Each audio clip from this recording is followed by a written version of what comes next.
አስደናቂውን የክብር ፍጻሜያችንን የሚያበስር የቴሌቪዥን ፕሮግራም አሁን ጀመረ።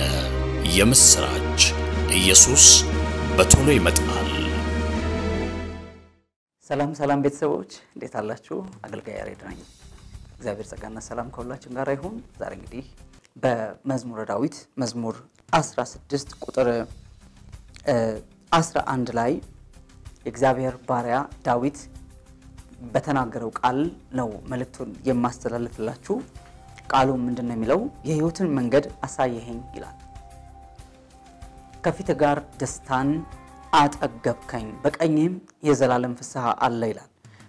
ሙሉ ምዕራፉን ብናነበው በጣም ጠቃሚ ነው። ነገር ግን ይሄንን መጨረሻ ላይ ያለውን ቁጥር 11 ላይ ያለው መልእክት ነው የምንመረምረው። እንግዲህ የሕይወትን መንገድ አሳየኸኝ ከፊት ጋር ደስታን አጠገብከኝ በቀኝም የዘላለም ፍስሐ አለ ይላል። በቀደመው ዘመን የነቢያቱ ጥያቄ የአብርሃም ናፍቆት የእግዚአብሔርን ቀን የጌታን ቀን ማየት ነበረ። ጌታ ኢየሱስ በወንጌል አብርሃም አባታችሁ ቀኔን ያይ ዘንድ ሐሴት አደረገ በማለት ቀኑን በማየት ብቻ ጌታ የሚገለጥበትን ከዘሩ ሰው ሆኖ የሚገለጥበትን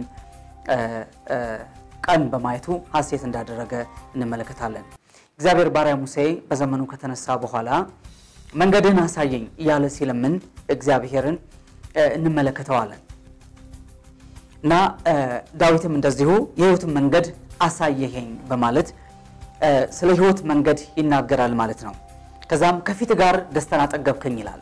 ሰው እንግዲህ በዚህ ቃል በዚህ ዝማሬ መሰረት ሰው በሕይወት መንገድ ላይ ሲወጣ በሕይወት መንገድ ላይ ሲገለጥ የእግዚአብሔርን ፊት ማየት ይችላል ማለት ነው። እና የእግዚአብሔር ፊት የሚገለጥበት መንገድ የሕይወት መንገድ ይባላል። እሱም ክርስቶስ ኢየሱስ ነው። ከፊት ጋር ደስታን አጠገብከኝ የሚለው ቃል በጥልቀት ስንመረምር የደስታ ምስጢር ምንድነው የሚለውን ጥያቄ የሚመልስ ኃይለ ቃል ሆኖ እናገኘዋለን። የደስታ ምስጢር ምንድነው? አንዳንዶች የሕይወት አልፋ ኦሜጋ ደስታ ማግኘት ነው ይላሉ። ሃፒነስ ኢዝ ዘ አልፋ ኤንድ ኦሜጋ ኦፍ ላይፍ ነው ይላሉ ማለት ነው። እና የሕይወት መጀመሪያና መጨረሻው ደስታ ማግኘት ከሆነ ሰዎች በጣም ዋጋ የሚከፍሉት አንዳንድ ጊዜ የማይደረጉ ድፍረት ተቀላቀለባቸውን ከሰባዊነትም የወጡ እርምጃዎችን የሚወስዱት ከሰውም አንሰው ወደ እንስሳነት የሚመጡት ደስታ ፍለጋ ነው። በጣም ብዙ ገንዘቦች ይፈሳሉ፣ በጣም ብዙ ዋጋዎች ይከፈላሉ፣ አገር ተቆርጦ ይሄዳል፣ ደስታ ፍለጋ ነው። ሪሊ እንደ አማኝ እንደ ክርስቲያን ግን የደስታ ምስጢር ምንድነው? የደስታ ቁልፍ ምንድነው? ሀብት ማግኘት ነው? ትዳር መያዝ ነው? ልጅ መውለድ ነው? ከፊት ጋር እንቃል ልብ በሉ፣ ከፊት ጋር ደስታን አጠገብከኝ ይላል። የእግዚአብሔር ፊት አለ። ዳዊት እንግዲህ በሕይወት መንገድ ወደ እግዚአብሔር ፊት ወጥቷል ማለት ነው። እግዚአብሔር ባሪያ ሙሴ መንገድን አሳየኝ ክብርን አሳየኝ እያለ ሲለምን እግዚአብሔር በኔ ዘንድ ስፍራ አለ አለውና ማንም ሰው ፊቴን አይቶ መቆም አይችልም ጀርባዬን ታያለህ ይለዋል። እግዚአብሔር ከኛ ጋር ፊት ለፊት እንደ አባትና እንደ ልጅ የተገናኘበት የሕይወት መንገድ ክርስቶስ ኢየሱስ ነው። በጌታ በኢየሱስ ክርስቶስ ብቻ እግዚአብሔርና ሰው ተገናኝተዋል። ሰው እግዚአብሔር ፊት መቅረብ ችሏል።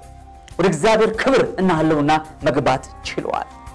የጥብ መጋረጃ የኃጢአት መጋረጃ ሲነሳ ሰው ወደ እግዚአብሔር ፊት መቅረብ የቻለበት የሕይወት መንገድ እሱ ነው። የሚገርመው ግን ሰው ወደዚህ የሕይወት መንገድ ከወጣ በኋላ ያ ዳዊት የሕይወት መንገድ አሳየኝ ያለው እኔ ግን በሕይወት መንገድ ላይ ነው ያለሁት። ሕይወት መንገድ ላይ ነው ያለሁት። በዳግም ዕለት እግዚአብሔር መንግስት ውስጥ ገብቼ በሕይወት መንገድ ላይ ነው ያለሁት። አማኝ በሙሉ በሕይወት መንገድ ላይ ነው ያለው። ግን ከፊት ጋር ደስታን አጠገብከኝ የሚለው ምስጢራዊ ንግግር ይመስለኛል። ዳዊት የገባው የደስታ ሴክሬት ይመስለኛል። ለዳዊት የደስታ ምንጩ እግዚአብሔር ፊት ነበር። የእግዚአብሔር ፊት የደስታው ምንጩ ነበር፣ መሰረቱ ነበር። ስለዚህ ዳዊት የእግዚአብሔር ፊት ማንም እንዲወስድበት አይፈልግም። ለዚህ ነው እልፍ ብለን በሚቀጥለው ምዕራፍ ላይ ስንመለከት ዳዊት ምን እያለ ይዘምራል? ክብርን ሳይ እኔ ግን በጽድቅ ፊት ነው ያለው አለ። ተመልከቱ፣ እዚህ ጋር የሕይወትን መንገድ አሳየኝ አለ። ምዕራፍ 17 ላይ ስንመጣ ደግሞ እኔ ግን በጽድቅ አለ ፊት ነው ያለው። ጽድቅ ማን ነው? ሮሜ 3:1 ላይ ክርስቶስ ነው። የተገለጠ እግዚአብሔር ጽድቅ ክርስቶስ ነው።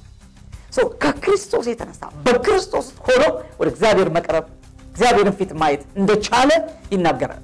እንግዲህ እኛ አሁን ያለን የአዲስ ኪዳን ቅዱሳን ነገር ግን በብሉይ ኪዳን ዘመን እኛ የዛሬ 2000 ዓመት የተከፈለልን ዋጋ ተቀበለና አምነን በክርስቶስ አምነን ልጆች እንደተባልን ሁሉ የሚሰቀለውና ስለ ዓለም ቤዛ ራሱን ዋጋ አድርጎ የሚከፍለው ክርስቶስን ከመሰቀሉ ከመወለዱ አስቀድሞ በሩቅ ተመልክተው የተሳለሙትና አምነውት የሞቱት ሕይወት አግኝተዋል። እነዚህ የብሉይ ኪዳን ቅዱሳን ይባላሉ። ጌታ ከመወለዱ አስቀድሞ መወለዱን አይተዋል። ከመሰቀሉ አስቀድሞ መሰቀሉን አይተዋል። ሁሉንም አምነው ተቀብለዋል። ኢሳይያስ 53 ላይ ኢሳይያስ ስለ ጌታ ኢየሱስ ሕማም ሲናገር ምን አለ? አቤቱ አለ የሰማነውን ነገር ማን አመነ? ክንድስ ለማን ተገለጠ ይላል። ኢሳይያስ ተገልጦለታል። እግዚአብሔር ክንድ ክርስቶስ ስለሆነ ተገልጦለት አይቶ አምነዋል። ስለዚህ ዳዊት እየደጋገመ የሚናገረው በጽድቅ ፊት ነው ያለው ሲል በክርስቶስ ማለት ነው። የሕይወትን መንገድ አሳየ ሲል በክርስቶስ ማለት ነው። ሁሉም ነገር በክርስቶስ ነው። አስገራሚ ነው በጣም። ነገር ግን ደስታ ምንድነው ብለን ስንል ይሄ ቃል በግልጥ ያስቀምጣል። ከፊት ጋር ነው የሚለው። ፊት አጠገበኝ፣ ክብር አጠገበኝ፣ ክብር አሳረፈኝ፣ በደስታ ሞላኝ።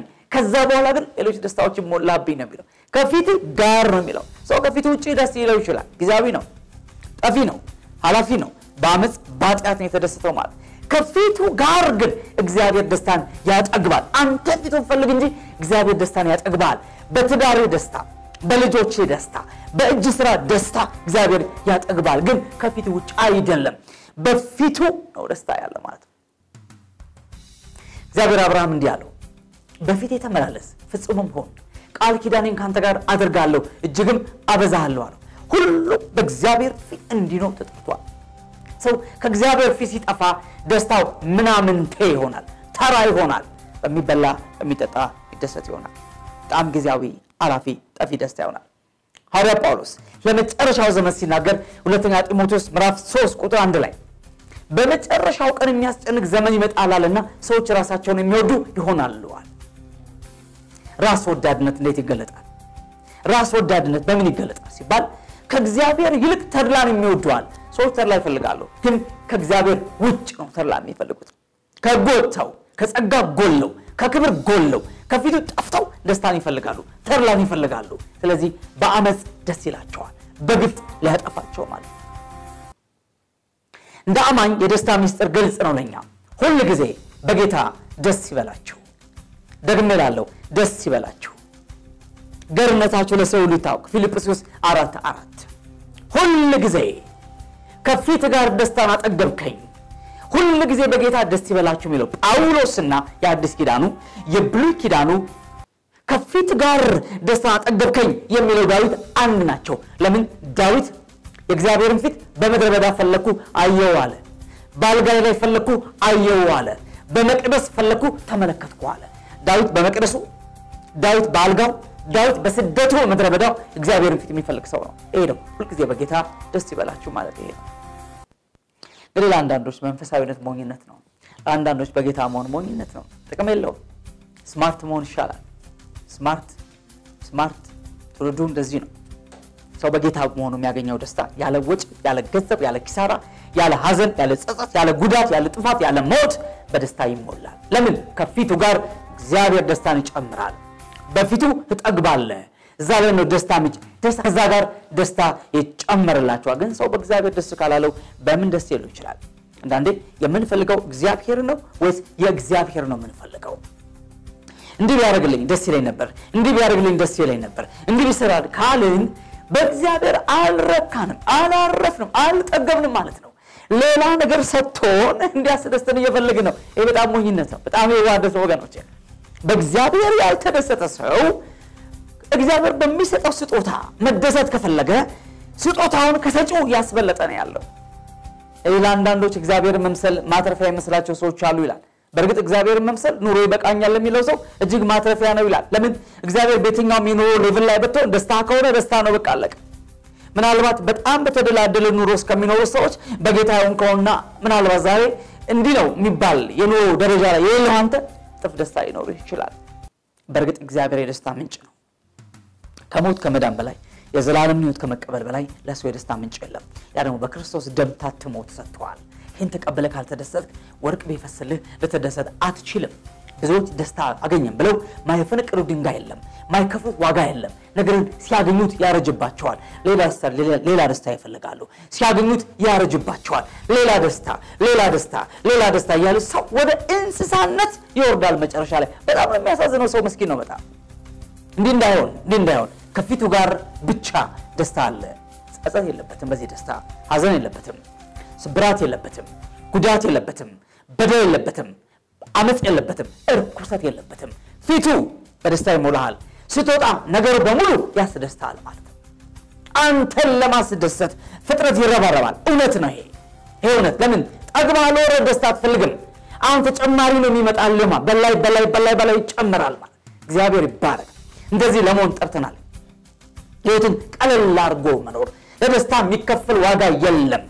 ደስታ በውስጥ ያለ ከውስጥ የሚፈልቅ የማንነት መገለጫ ስለሆነ በክርስቶስ ወደ እግዚአብሔር ፊት መውጣት የመጨረሻ አልቲሜት ሃፒነስ ነው። እዚህ ላይ ምንም ነገር ቢመጣ ተጨማሪ ነው ማለት ነው። ስለዚህ ፍጥረት በሙሉ አንተን ለማስደሰት ሽር ጉድ ይላል። ምክንያቱም እግዚአብሔር አገልግሎሃል፣ ወርዶ አገልግሎሃል። ያን አገልግሎ ደግሞ ተቀብለሃል። ከብረ የንጉስ ልጅ ተብላል። የንጉስ ልጅ ከልፍኝ ቢወጣ ሁሉ እፍስፍስ አድርጎ ወደ ቤት ያመጣዋል። ሁሉ ከቦ ይጠብቀዋል፣ ይጠነቀቅለታል ጠላቱ እስካላገኘው ድረስ። ለምን የንጉስ ልጅ ቀጣዩ ንጉስ ነው። አስቶ አንተና እኔ አንቺና እንደዚህ ነው። ክብር ለእግዚአብሔር ይሁን። ከፊቱ ጋር ብቻ ደስታ አለ። ጸጋ ሰላም ይብዛላችሁ። በጌታችን በመድኃኒታችን በኢየሱስ ክርስቶስ ስም። ኢየሱስ ክርስቶስ ይመጣል። ተባረኩ። የጌታችን መምጫ ቀኑ ቀርቧልና አብልጠን ለፍቅርና ለመልካም ሥራ እንንቃ። የዕብራውያን መልእክት ምዕራፍ 10 ቁጥር 24። መሳያ ፎር ኢንተርናሽናል ሚኒስትሪ የጌታችን የኢየሱስ ክርስቶስን ዳግም ምጽአት ከፍ አድርጎ ለማወጅ የተመሰረተ የመጀመሪያው ሚኒስትሪ አሁን ያለውንና በቶሎ ሊሆን ያለውን የዘመን ፍጻሜ ክስተቶች ትንታኔ በድንቅ ፍጻሜ የቴሌቪዥን ፕሮግራም ዘወትር ቅዳሜ ከ11 ሰዓት ጀምሮ በጂኤምኤም ቴሌቪዥን ይዞላችሁ ይቀርባል። ይህን የቴሌቪዥን የትምህርት ፕሮግራም ለጌታ ክብር ለቅዱሳን መነቃቃትን ያመጣ ዘንድ ፕሮግራሙን ስፖንሰር ያድርጉ። በተጨማሪም የሚኒስትሪው ተባባሪ አባል በመሆን የጌታን መምጣት ለማስቸኮል አብረውን ይሰሩ ዘንድ ጋብዘኖታል።